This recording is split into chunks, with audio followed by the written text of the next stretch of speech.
This is my hello. This is my presentation on police brutality. I'm Natalia Munasinger.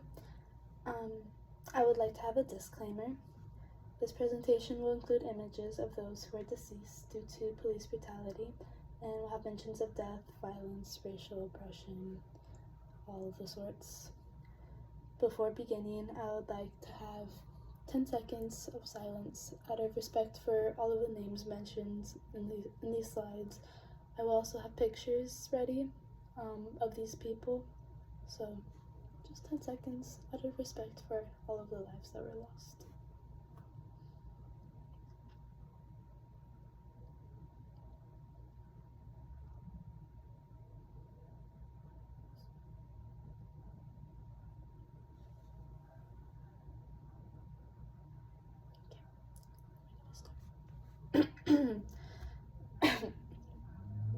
Sorry if my voice kind of fluctuates through this. I've had bronchitis, so it's hard to talk for long periods of time, but I'm gonna try.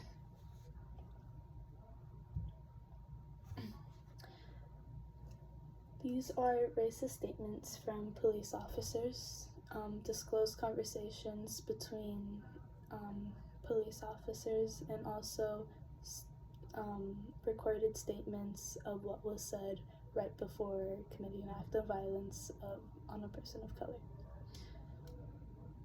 You're a monkey, a thug. How do you think you're gonna live out here? You're worthless. Relax, you can breathe. Sit down and shut up. Where the fuck do you think you're going? Put your hands up. Right before even stating or finishing the statement, put your hands up. There are always shots fired before. Not giving enough time to react. Not giving enough time to realize the situation that they're in. Not to show their innocence, not to prove that they're not the intruders, that they're not the ones that they're looking for. I feel like a lot of you guys checked out after the George Floyd incident. You caused riots, you caused a scene, protests, created posts, made chaos, and that everything was fixed after it, but it wasn't. In this article that I've read, 2023 saw recorded killings by U.S. police. I was able to find this article recent statistics of 1,232 people who were killed in 2023 by police. This made it the most deadliest year for homicides committed by law enforcement. In 2023, 139 killings involved claims of a person was seen with a weapon. 107 began as a traffic violation.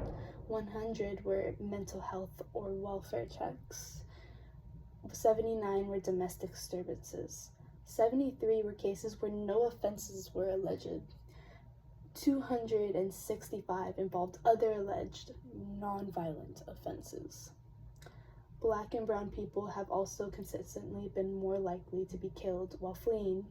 From 2013 to 2023, 39% of black people 29% of black people who were killed by police had been fleeing. This is on your left. This is Lisa Height. She died in 2024. A victim of police violence in New York. She was shot and killed by police officers during a response to a burglary call, initially believed to have been armed with a knife. It was later revealed that she only had a flashlight on her. I wanted to involve the Kimberly Crenshaw talk. I wanted to show an underrepresented group in this issue, and Black women are very underrepresented. There's police violence against African Americans, and there's violence against women, but the names of Black women never come to mind. Black women are the most underrepresented and most vulnerable out of the whole population in the US. Black girls as young as 7, great-grandmothers as old as 95 have been killed by police. They've been killed in their living rooms, bedrooms, cars, on the street, in front of their parents, and they've been killed in front of their children. They've been shot to death, stomped, suffocated, manhandled to death, tasered to death, killed when they've called for help, killed when they were alone, killed when they were with other people. They've been killed shopping while Black, driving while Black, having a mental disability while Black, having a domestic disturbance while Black.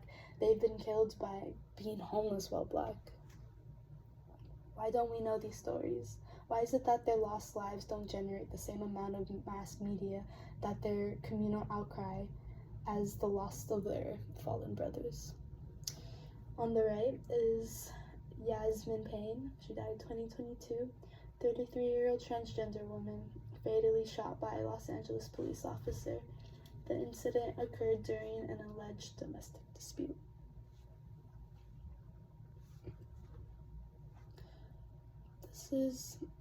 I want to give some firsthand experience that I've had on this issue. I grew up in a very diverse family, so I've seen this happen firsthand. I've seen police officers have unconscious bias or racially profile my family, and incorrectly, because of the color of their skin. For example, me and my sister are the same ethnicity. We're half Mexican, half Sri Lankan. Our Mexican side contributes to our more fair complexion. Our Sri Lankan side contributes to a darker complexion because Sri Lanka is located on the equator, on the border of the equator, and it's in southern Asia. My sister has the more darker complexion from that side of our family. I have the lighter, fortunately. Unfortunately, she's had to deal with the more negative experiences because of that. One of the instances, my little sister was walking home from school with a group of friends, also people of color. I want to say some were Indian, some were Black, and they were walking home from school, cracking jokes, having a good time, and then they started being followed by police. My sister instantly called me. She told me that she was being followed. Me and her mom have trained her on this situation, so I'm glad that she had called me. And within minutes, the police officers had pulled over, started interrogating them, accusing them of being a part of a gang, and in a matter of time, they were on the floor, face down. They had one of the guys pressed up against the wall, screaming into his ear, and my sister told me that they had hands to their weapons the entire time. I showed up in a heartbeat. Luckily, they were right around the corner. I ran to her. I searched the whole block, found them. I approached the police, and they approached me passively. I wonder why. And I told them the situation. I said that they're my family. Her mom and her grandma are major contributors to the community. They're nobody a part of a gang or anything. And I just cleared everything up for them, and then they just let them go. And it was such a crazy situation to me because my sister tried explaining those exact same things but didn't believe her, but they believed me.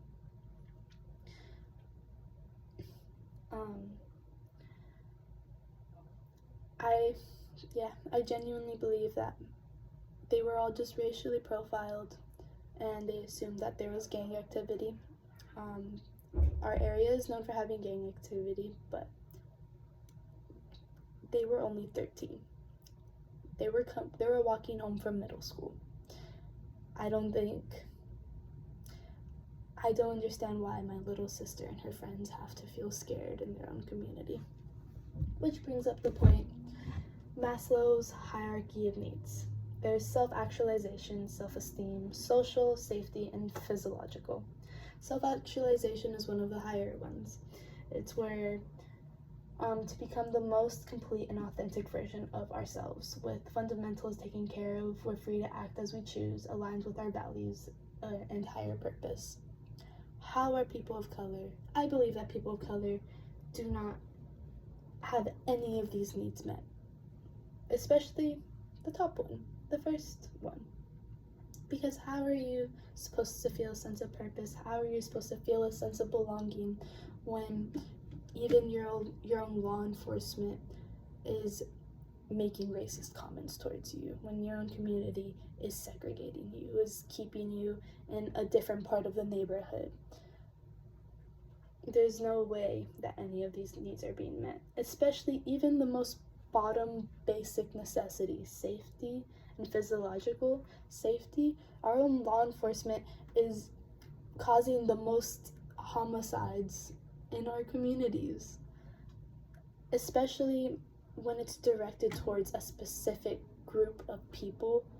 There's no way that they'll ever feel safe, and they have to be on guard and protect themselves, because what's supposed to be protecting us is actually harming. I want to propose a call to action. What if, at the very least, our community tries to make a safer environment for people of color? The additional fear of what is supposed to make you feel safe is actually causing harm. Forcing a specific community of people to be on guard is such an injustice that many have recognized. There are already resources put in place to slow the rate of homicide by police, yet we're shown that the numbers are only increasing.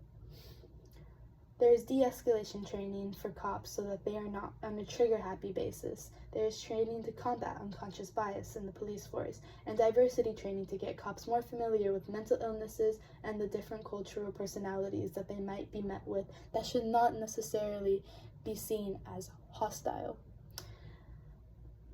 I want to say, but unfortunately, with these trainings comes a lot of funding. It's an additional process to the police force, and in low-income communities, this training is not as emphasized. And in these low-income communities are the communities where it's majority people of color. This training is not emphasized in the less progressive parts of America, like the southern and east and central states. I want to say the more western states it's more emphasized, just because of progressive cities like San Francisco, Los Angeles, even going up towards Oregon. I think that for a call of action that I want to propose is starting organizations and fundraisers to help provide funding for this training in these communities, and eventually creating enough of an outcry that this training becomes mandatory. It should not be an option. This training should be mandatory for police officers in order for them to be out on the field. And I believe that if more communities start talking about this, start demanding for police to have this training, to start suing, who knows what we can do? Who knows the difference we can make until we try. I don't assume that we'll eliminate all prejudice and all racism from law enforcement, because it is such a foundational issue. Going back to Jim Crow laws, they've been breaking or finding loopholes to the law since before time. Oh wait, I want to go back because I didn't mention this guy. On the right here is Tyree Nichols, beautiful smile, 2023, a 29-year-old black man, died 3 days after being severely beaten by Memphis police officers following a traffic stop. On the right here is Takia Young, 2023, she died. 21-year-old pregnant woman was shot and killed by police officers in a Kroger parking lot. Officers confronted her about allegedly shoplifting. Okay, I wanted to bring a bit of an emotional aspect to this argument. Sorry, this is running a bit long. This is my last argument. This is something that's meant a lot to me. Me and my family have dealt with this issue personally. This is how. On November 15th, 2022, Rajan Munasinghe, my cousin, was shot and killed by the Austin Police Department.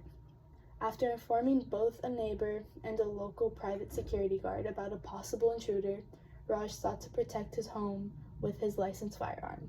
Because in America, you have the right to bear arms on your own property, especially to protect yourself, your home, your family.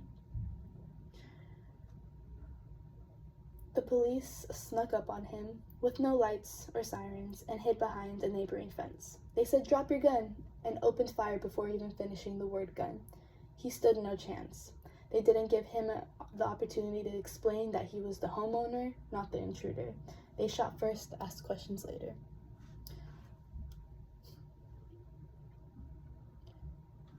I believe that this was also an act of racially profiling.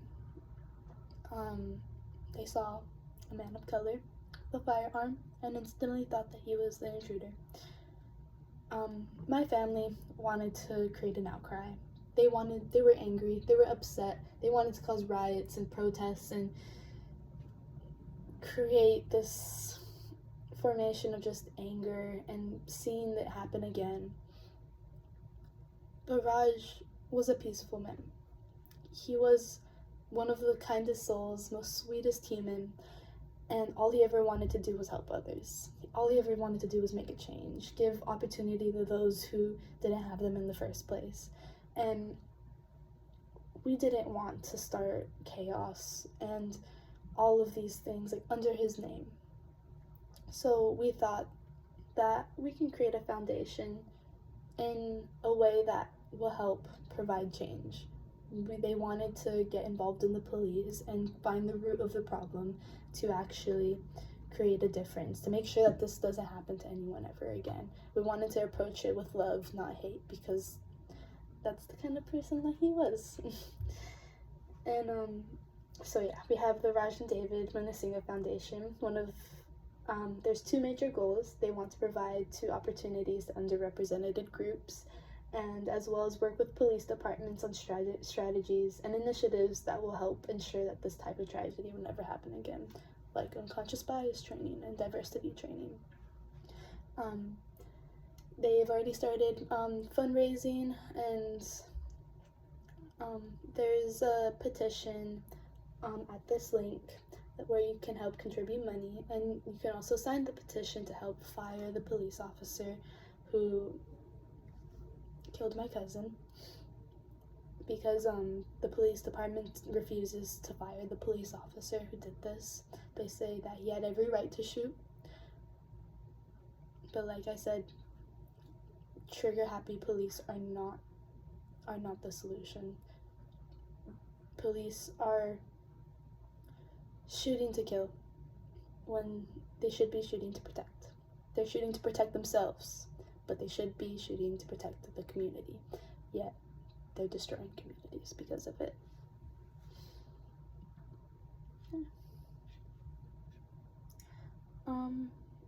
I have a conclusion page. I'm not really gonna go over everything, but I did wanna at least have this one last person. 2024, he died. Patrick Leolia. He was killed during a traffic stop in Grand Rapids, Michigan. He was a Congolese refugee and was shot in the back of the head while face down on the ground after struggling with an officer. The stories that I've shared, and the recent statistics that I've shown, all of it was with the purpose of sparking a flame within you guys. I hope you know that this still happening, and happening at an increasing rate, to the point where your fellow classmate is having to fight for justice too.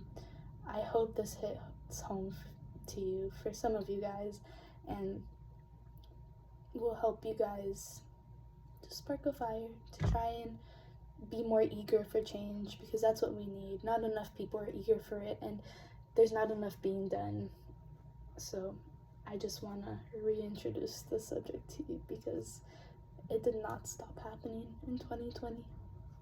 It just hasn't made the news as much, but it's actually getting worse.